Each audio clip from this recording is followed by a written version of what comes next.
Great Expectations by Charles Dickens, Chapter 54. It was one of those March days when the sun shines hot and the wind blows cold, when it is summer in the light and winter in the shade. We had our pea coats with us, and I took a bag.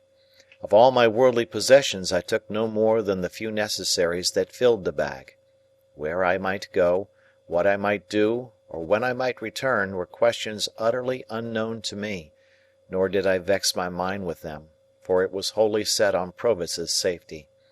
I only wondered for the passing moment, as I stopped at the door and looked back, under what altered circumstances I should next see those rooms, if ever. We loitered down to the Temple stairs, and stood loitering there, as if we were not quite decided to go upon the water at all.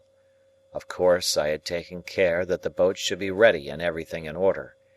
After a little show of indecision, which there were none to see but the 2 or 3 amphibious creatures belonging to our Temple stairs, we went on board and cast off, Herbert in the bow, I steering. It was then about high water, 8:30.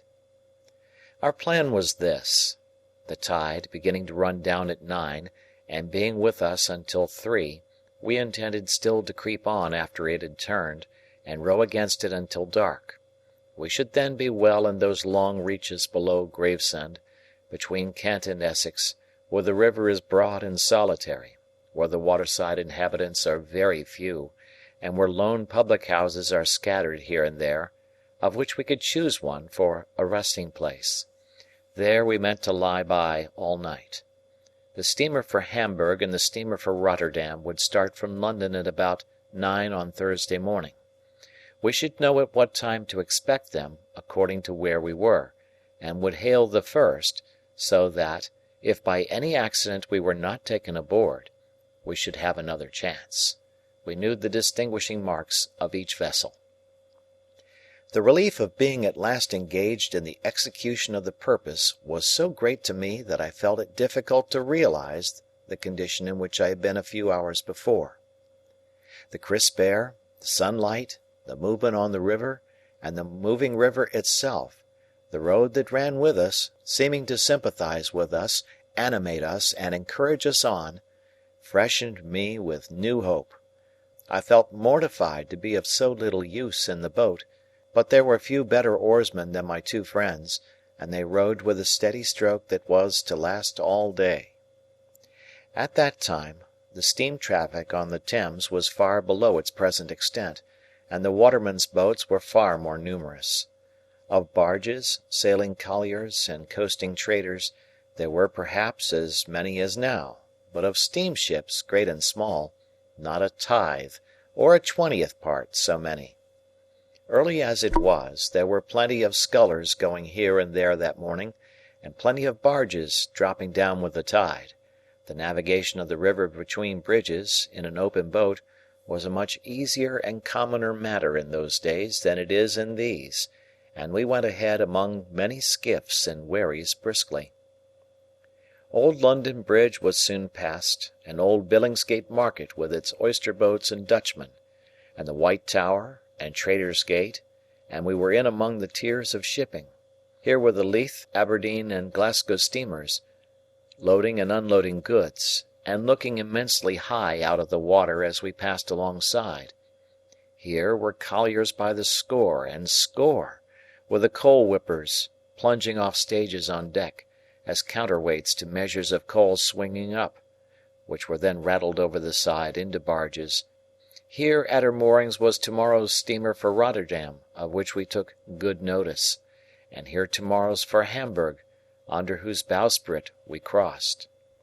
And now I, sitting in the stern, could see, with a faster beating heart, Mill Pond Bank and Mill Pond Stairs. "Is he there?" said Herbert. "Not yet." "Right. He was not to come down till he saw us. Can you see his signal?" "Not well from here, but I think I see it. Now I see him. Pull both. Easy, Herbert. Oars!" We touched the stairs lightly for a single moment, and he was on board, and we were off again. He had a boat cloak with him, and a black canvas bag, and he looked as like a river pilot as my heart could have wished. "Dear boy," he said, putting his arm on my shoulder as he took his seat. "Faithful dear boy, well done. Thank ye, thank ye."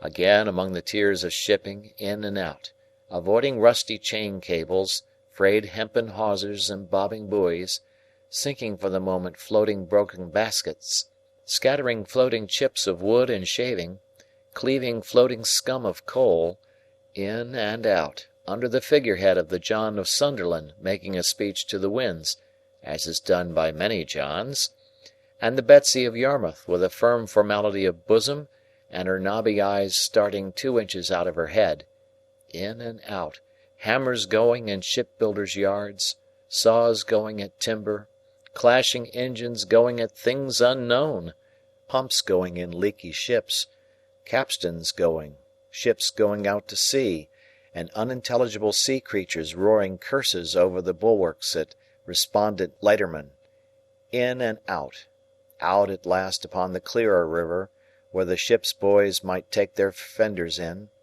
no longer fishing in troubled waters with them over the side, and where the festooned sails might fly out to the wind.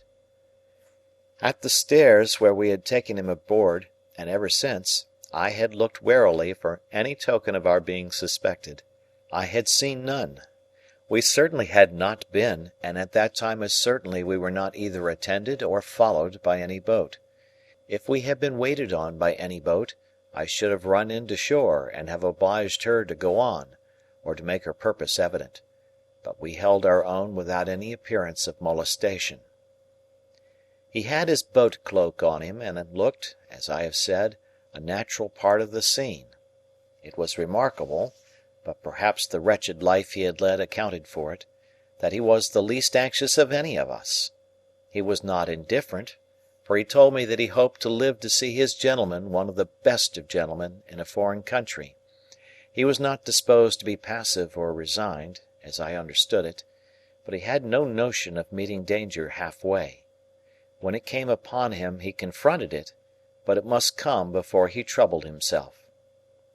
"If you knowed, dear boy," he said to me, "what it is to sit here alonger my dear boy and have my smoke, arter been day by day betwixt 4 walls, you'd envy me, but you don't know what it is."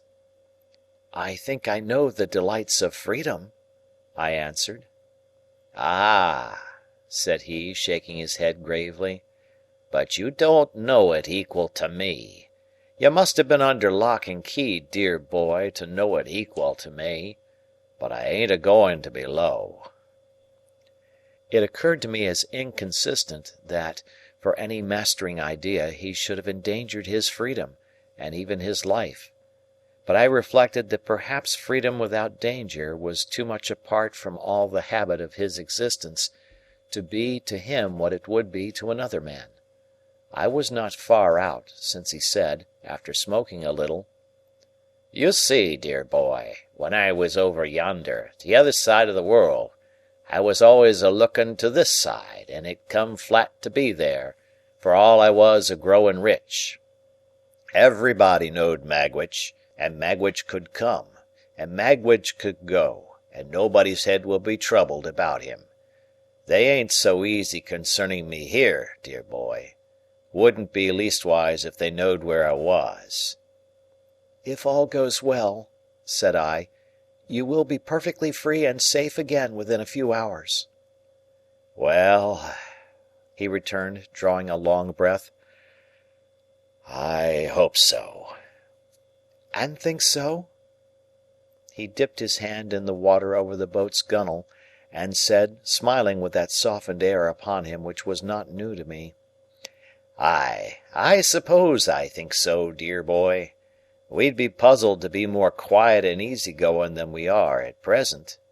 But it's a flowing so soft and pleasant through the water, perhaps, as makes me think it. I was a-thinking through my smoke just then, that we can no more see to the bottom of the next few hours than we can see to the bottom of this river what I catches hold of. Nor yet we can't no more hold their tide than I can hold this. and it's run through my fingers and gone, you see," holding up his dripping hand. "But for your face, I should think you were a little despondent," said I. "Not a bit on it, dear boy. It comes a flowing on so quiet, and of that there rippling at the boat's head making a sort of a Sunday tune. Maybe I'm growing a trifle old, besides." He put his pipe back in his mouth with an undisturbed expression of face, and sat as composed and contented as if we were already out of England. Yet he was as submissive to a word of advice as if he had been in constant terror, for, when we ran ashore to get some bottles of beer into the boat, and he was stepping out, I hinted that I thought he would be safest where he was, and he said, "Do you, dear boy?" and quietly sat down again. The air felt cold upon the river, but it was a bright day, and the sunshine was very cheering. The tide ran strong. I took care to lose none of it, and our steady stroke carried us on thoroughly well. By imperceptible degrees, as the tide ran out, we lost more and more of the nearer woods and hills and dropped lower and lower between the muddy banks, but the tide was yet with us when we were off Gravesend. As our charge was wrapped in his cloak, I purposely passed within a boat or two's length of the floating custom house, and so out to catch the stream, alongside of two emigrant ships, and under the bows of a large transport with troops on the forecastle, looking down at us. And soon the tide began to slacken and the craft lying at anchor to swing, and presently they had all swung round, and the ships that were taking advantage of the new tide to get up to the pool began to crowd upon us in a fleet, and we kept under the shore, as much out of the strength of the tide now as we could, standing carefully off from low shallows and mudbanks. Our oarsmen were so fresh, by dint of having occasionally let her drive with the tide for a minute or two, that a quarter of an hour's rest proved full as much as they wanted. We got ashore among some slippery stones while we ate and drank what we had with us, and looked about. It was like my own marsh country, flat and monotonous, and with a dim horizon, while the winding river turned and turned, and the great floating buoys upon it turned and turned, and everything else seemed stranded and still. For now the last of the fleet of ships was round the last low point we had headed, and the last green barge, straw-laden, with a brown sail, had followed, and some ballast lighters, shaped like a child's first rude imitation of a boat, lay low in the mud, and a little squat shoal lighthouse on open piles stood crippled in the mud on stilts and crutches, and slimy stakes stuck out of the mud, and slimy stones stuck out of the mud, and red landmarks and tide marks stuck out of the mud, and an old landing stage and an old roofless building slipped into the mud, and all about us was stagnation and mud. We pushed off again, and made what way we could. It was much harder work now, but Herbert and Startop persevered, and rowed and rowed and rowed until the sun went down. By that time the river had lifted us a little, so that we could see above the bank. There was the red sun, on the low level of the shore, in a purple haze, fast deepening into black, and there was the solitary flat marsh, and far away there were the rising grounds, between which and us there seemed to be no life, save here and there in the foreground a melancholy gull. As the night was fast falling, and as the moon, being past the full, would not rise early, we held a little council, a short one, for clearly our course was to lie by at the first lonely tavern we could find. So, they plied their oars once more, and I looked out for anything like a house. Thus we held on, speaking little, for 4 or 5 dull miles. It was very cold, and a collier coming by us, with her galley fire smoking and flaring, looked like a comfortable home. The night was as dark by this time as it would be until morning, and what light we had seemed to come more from the river than the sky, as the oars in their dipping struck at a few reflected stars. At this dismal time we were evidently all possessed by the idea that we were followed. As the tide made, It flapped heavily at irregular intervals against the shore, and whenever such a sound came, one or other of us was sure to start and look in that direction. Here and there, the set of the current had worn down the bank into a little creek, and we were all suspicious of such places, and eyed them nervously. Sometimes, "What was that ripple?" one of us would say in a low voice, or another, "Is that a boat yonder?" And afterwards we would fall into a dead silence, and I would sit impatiently thinking with what an unusual amount of noise the oars worked in the thowels. At length we descried a light and a roof, and presently afterwards ran alongside a little causeway made of stones that had been picked up hard by. Leaving the rest in the boat, I stepped ashore, and found the light to be in the window of a public-house. It was a dirty place enough, and I dare say not unknown to smuggling adventurers, but there was a good fire in the kitchen, and there were eggs and bacon to eat, and various liquors to drink. Also, there were 2 double-bedded rooms, "such as they were," the landlord said. No other company was in the house than the landlord, his wife, and a grizzled male creature, the Jack of the little causeway, who was as slimy and smeary as if he had been a low-water mark too. With this assistant, I went down to the boat again, and we all came ashore and brought out the oars, and rudder, and boat-hook, and all else, and hauled her up for the night. We made a very good meal by the kitchen fire, and then apportioned the bedrooms. Herbert and Startop were to occupy one, I and our charge the other. We found the air as carefully excluded from both as if air were fatal to life, and there were more dirty clothes and bandboxes under the beds than I should have thought the family possessed. But we considered ourselves well off, notwithstanding, for a more solitary place we could not have found. While we were comforting ourselves by the fire after our meal, the Jack, who was sitting in a corner, and who had a bloated pair of shoes on, which he had exhibited while we were eating our eggs and bacon, as interesting relics that he had taken a few days ago from the feet of a drowned seaman wash ashore, asked me if we had seen a 4-oared galley going up with the tide. When I told him no, he said she must have gone down then, and yet she "took up" too, when she left there. "They must have thought better on it for some reason or other," said the Jack, "and gone down." "A 4-oared galley, did you say?" said I.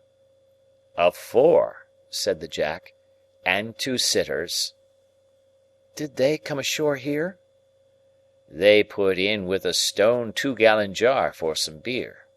I'd have been glad to pison the beer myself," said the Jack, "or put some rattling physic in it." "Why?"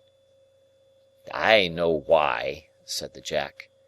He spoke in a slushy voice, as if much mud had washed into his throat. "He thinks," said the landlord, a weakly meditative man with a pale eye, who seemed to rely greatly on his Jack, "he thinks they was what they wasn't." "I knows what I thinks," observed the Jack. "You thinks customs us, Jack?" said the landlord. "I do," said the Jack. "Then you're wrong, Jack." "Am I?" In the infinite meaning of his reply, and his boundless confidence in his views, the Jack took one of his bloated shoes off, looked into it, knocked a few stones out of it on the kitchen floor, and put it on again. He did this with the air of a Jack who was so right that he could afford to do anything. "Why, what do you make out that they done with their buttons then, Jack?" asked the landlord, vacillating weakly. "Done with their buttons?" returned the Jack. "Chucked 'em overboard, swallered 'em, sewed 'em to come up small salad. Done with their buttons." "Don't be cheeky, Jack," remonstrated the landlord in a melancholy and pathetic way. "A custom-house officer knows what to do with his buttons," said the Jack, repeating the obnoxious word with the greatest contempt, "when they comes betwixt him and his own light. A 4 and 2 sitters don't go hanging and hovering, up with one tide and down with another, and both with and against another, without there being customus at the bottom of it." Saying which he went out in disdain, and the landlord, having no one to reply upon, found it impracticable to pursue the subject. The dialogue made us all uneasy, and me very uneasy. The dismal wind was muttering round the house, the tide was flapping at the shore, and I had a feeling that we were caged and threatened. A 4-oared galley hovering about in so unusual a way as to attract this notice was an ugly circumstance that I could not get rid of. When I had induced Provis to go up to bed, I went outside with my 2 companions (Startop by this time knew the state of the case), and held another council. Whether we should remain at the house until near the steamer's time, which would be about 1 in the afternoon, or whether we should put off early in the morning, was the question we discussed. On the whole, we deemed it the better course to lie where we were, until within an hour or so of the steamer's time, and then to get out in her track and drift easily with the tide. Having settled to do this, we returned into the house and went to bed. I lay down with the greater part of my clothes on, and slept well for a few hours. When I awoke, the wind had risen, and the sign of the house, the Ship, was creaking and banging about, with noises that startled me. Rising softly, for my charge lay fast asleep, I looked out of the window. It commanded the causeway where we had hauled up our boat, and as my eyes adapted themselves to the light of the clouded moon, I saw 2 men looking into her. They passed by under the window, looking at nothing else, and they did not go down to the landing place which I could discern to be empty, but struck across the marsh in the direction of the Nore. My first impulse was to call up Herbert, and show him the 2 men going away. But, reflecting, before I got into his room, which was at the back of the house and had joined mine, that he and Startop had had a harder day than I, and were fatigued, I forbore. Going back to my window, I could see the 2 men moving over the marsh. In that light, however, I soon lost them, and feeling very cold, lay down to think of the matter, and fell asleep again. We were up early. As we walked to and fro all 4 together, before breakfast, I deemed it right to recount what I had seen. Again our charge was the least anxious of the party. It was very likely that the men belonged to the Custom House, he said quietly, and that they had no thought of us. I tried to persuade myself that it was so, as, indeed, it might easily be. However, I proposed that he and I should walk away together to a distant point we could see, and that the boat should take us aboard there, or as near there as might prove feasible, at about noon. This being considered a good precaution, soon after breakfast he and I set forth, without saying anything at the tavern. He smoked his pipe as we went along, and sometimes stopped to clap me on the shoulder. One would have supposed that it was I who was in danger, not he, and that he was reassuring me.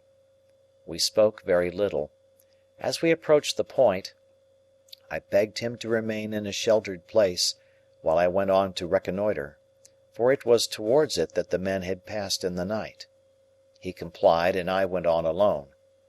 There was no boat off the point, nor any boat drawn up anywhere near it, nor were there any signs of the men having embarked there. But, to be sure, the tide was high, and there might have been some footprints under water. When he looked out from his shelter in the distance, and saw that I waved my hat to him to come up, he rejoined me, and there we waited, sometimes lying on the bank, wrapped in our coats, and sometimes moving about to warm ourselves, until we saw our boat coming round. We got aboard easily, and rowed out into the track of the steamer. By that time it wanted but 10 minutes of 1 o'clock, and we began to look out for her smoke.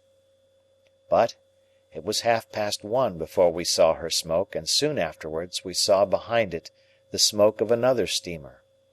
As they were coming on at full speed, we got the 2 bags ready, and took that opportunity of saying good-bye to Herbert and Startop.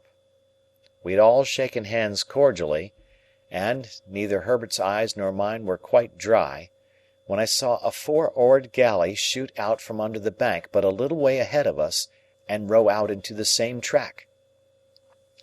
A stretch of shore had been as yet between us and the steamer's smoke, by reason of the bend and wind of the river, but now she was visible, coming head on.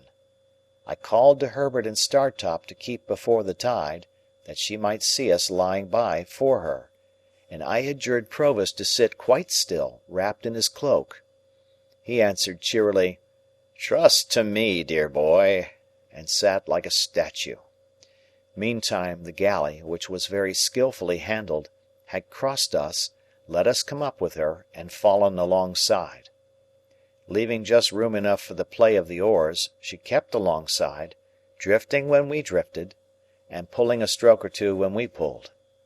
Of the two sitters, one held the rudder lines and looked at us attentively, as did all the rowers. The other sitter was wrapped up, much as Provis was, and seemed to shrink and whisper some instruction to the steerer as he looked at us. Not a word was spoken in either boat. Startop could make out after a few minutes which steamer was first, and gave me the word Hamburg in a low voice as we sat face to face.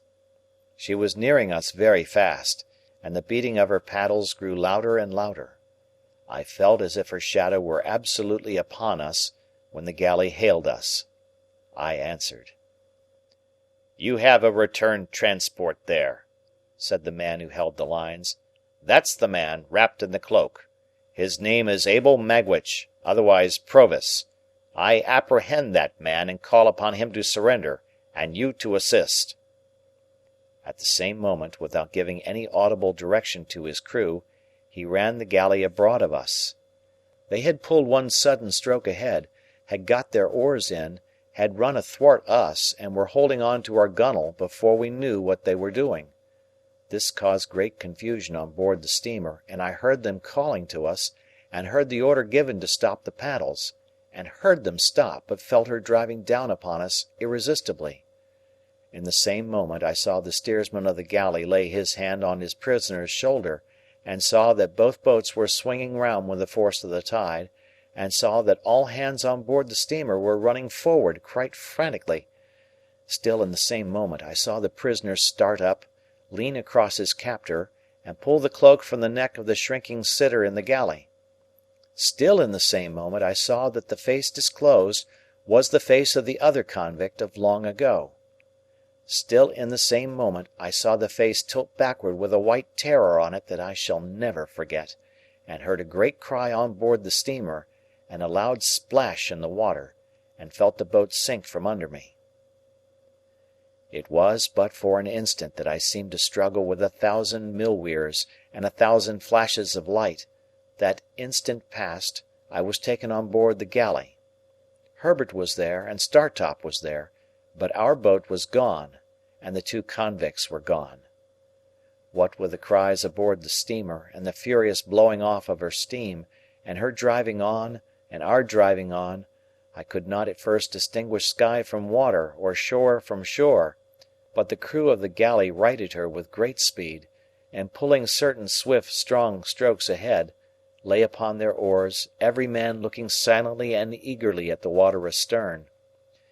Presently a dark object was seen in it, bearing towards us on the tide. No man spoke, but the steersman held up his hand, and all softly backed water, and kept the boat straight and true before it. As it came nearer, I saw it to be Magwitch, swimming, but not swimming freely.